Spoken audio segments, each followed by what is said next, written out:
Comment multiplier ses sources de revenus. C'est vrai que ça sonne bien, le fait d'avoir plein de sources de revenus. Tu vois, j'ai plus de 10 sources de revenus à l'âge de 28 ans et avec 2 sociétés. Mais le but n'est pas d'avoir plein de sources de revenus. Le but est d'avoir une source de revenus qui fonctionne. Alors bien sûr, je vais t'expliquer comment multiplier tes sources de revenus, comment développer tes branches d'activité, surtout sur l'aspect le plus optimisé qui soit. Parfois ça peut être simple, parfois un peu plus technique. Cependant, le plus optimisé. On va voir ça ensemble. Mais juste avant que je te partage les conseils pour multiplier tes sources de revenus, j'aimerais juste que tu prennes en considération quelque chose. Avoir 10 sources de revenus à 10 000 euros, c'est-à-dire 100 000 à l'année.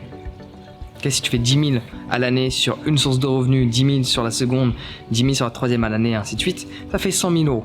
Cela nécessite beaucoup plus de travail, de complexité, de structure et de bordel à gérer dans ton quotidien qu'une source de revenus qui fait 100 000 euros par an. Et le conseil que j'aurais à te donner, c'est de ne pas chercher à diversifier tes revenus, à diversifier tes sources de revenus, à diversifier tes activités, tant que tu n'as pas au moins une activité qui génère au minimum 100 000 euros par an. Sinon, tu vas créer de la complexité alors que tu n'arrives pas à gérer déjà ta société. C'est comme les gens qui te disent comment changer le monde, ils n'arrivent pas à gérer leur foyer. Gère ta propre chambre, gère ton propre logement et après on parlera du reste du monde. Avant de vouloir diversifier tes revenus, cherche à booster considérablement ton actif principal. Parce qu'en plus, regarde, qu'est-ce qui se passe? Si tu génères plus de 100 000 euros sur une activité, là tu me dis tiens, je veux développer une activité numéro 2, qu'on va voir ensemble par la suite. Tu n'es pas obligé de passer ton temps dessus. Tu as assez d'argent pour déléguer un tant soit peu, en fonction évidemment de ta rentabilité sur ces 100 000 euros de chiffre d'affaires que tu génères hors taxe. Évidemment, ça paraît logique. Parce que si tu as une rentabilité de 10%, tu vas pas pouvoir déléguer grand chose. Par contre, si tu as une rentabilité de 40%, notamment si tu fais du service, tu fais du produit du 30%, 20%, mais il va falloir en faire un peu plus pour pouvoir t'amuser à déléguer. Sinon, ça va pas fonctionner. Donc, on part sur la base que tu as une activité dite de service. Tu fais 100 000 euros, 40% de bénéfices, tu as 40 000, tu peux déléguer. Bien sûr, dans les 60%, je compte ton salaire déjà, mais il reste 40% que tu peux déléguer. À ce moment-là, cette personne peut être mise en charge de développer l'activité numéro 2. Et à partir du moment donné où cette personne, de par l'activité qu'elle développe, génère autant minimum que son propre salaire, tu peux t'amuser à multiplier tes sources de revenus à l'infini. Parce que tu sais que tu peux embaucher une personne qui développe telle activité, au moins, au minimum, elle rembourse son salaire.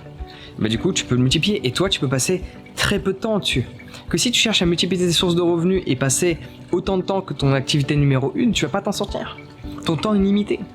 Et donc, il faut agir intelligemment. Donc, si tu as moins de 100 000 euros par an, juste, va pas t'embêter à développer d'autres sources de revenus. Développe considérablement une source de revenus. Après, le jour où tu considères par exemple que cela n'est pas possible, que tu trouves des excuses diverses et variées, que tu ne peux pas atteindre les 100 000 euros par an sur une activité, à la limite, abandonne-la complètement et va faire une autre activité. Personnellement, ce que j'ai fait, j'avais fait une erreur dès le début. Je faisais la vente de services, de coaching, etc. Et je vendais des produits physiques, des malas, des bracelets un peu comme ça. C'est une activité qui générait plus ou moins 20 000 par an. Un jour, j'ai décidé de la supprimer. Je l'ai supprimée pendant 3 ans. J'avais toujours un stock de plus de 500 pièces, de malas, etc. qui coûtaient 90 euros, des bracelets, bon, légèrement différents de ceux-ci, pour me focaliser sur une chose, la vente de formation bien-être, telle que c'est la base de mon activité. Et tu vois, il y a quelques mois de cela, on a repris cette activité de vente de bracelets, de pendentifs, de boucles d'oreilles, et j'y passe littéralement moins d'1 heure par mois, parce que j'ai 2 personnes qui s'en occupent. Je ne m'en occupe pas. Ça, c'est de la vraie diversification, de la vraie multiplication de sources de revenus, parce que tu ne t'en occupes pas. Si tu t'en occupes, ton temps est limité, tu vas causer des problèmes.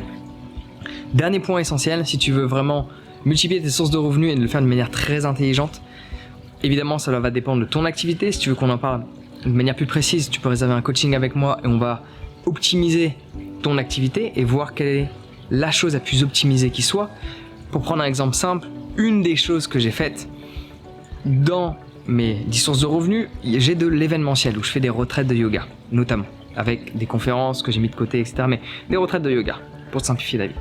Je te parle pas de celles que j'organise avec des prestataires, je te parle pas des locations de mon centre de yoga, je parle juste de mes événements à moi en tant que personne physique où je passe une semaine avec des gens à faire en sorte qu'ils se sentent extrêmement bien. Pour le reste de l'année au moins, peut-être de la vie, on espère du moins. En attendant, qu'ils apprennent à méditer, à faire du yoga, à bien se sentir, à être positif. Avant, ma société, ma SASU, allait louer un lieu pour faire des événements. Ça veut dire que quand je loue, l'argent de ma société part et disparaît à jamais. Ouais. Alors je le mets en charge, etc. C'est utile, truc bidule chouette, mais mon argent disparaît. Ce que j'ai fait, c'est que j'ai investi, j'ai acheté un domaine de plus de 600 mètres carrés avec plus d'1 hectare, etc., etc. On a tout rénové, 250 000 € de travaux sur quelque chose qui était propre, la charpente est neuve, etc. Bon. Beaucoup d'argent investi. Mais maintenant, du coup, je loue encore, mais je loue à ma SCI, je loue à moi-même. Et le fait de louer à moi-même, ben, l'argent au lieu de partir, il vient de ma poche gauche à ma poche droite. Ça veut dire que je diversifie mes activités, je diversifie mes sources de revenus, sauf que au lieu que mes revenus par exemple proviennent d'une autre société, ils proviennent de la mienne. Vu que j'avais ce besoin de louer, ben, je me loue à une autre de mes structures. Donc si moi je suis là, j'ai ma société qui de base avant ici louait là. Maintenant ce qu'elle va faire, cette société, elle me donne de l'argent. Maintenant cette société elle va louer là et cette société me donne aussi de l'argent. C'est une multiplication de sources de revenus entre sociétés. Ça, c'est de la vraie optimisation financière. Donc si tu veux en savoir plus, reste dans ma coaching avec moi, je peux observer ton activité et voir ce qu'on peut en faire. Ce sera beaucoup plus simple que de faire quelque chose de général. Donc pour réserver ta séance de coaching, c'est très simple, ou même un audit, si tu veux que j'observe tout ce qui ne va pas sur ton site internet et tout ce que tu fais d'incorrect qui t'empêche de générer des ventes, tu vas sur mon site partagedeureussite.com, le lien est dans la description et tu peux réserver ta séance de coaching avec moi-même. On se dit à très bientôt sur ce Prends soin de toi et passe une excellente journée.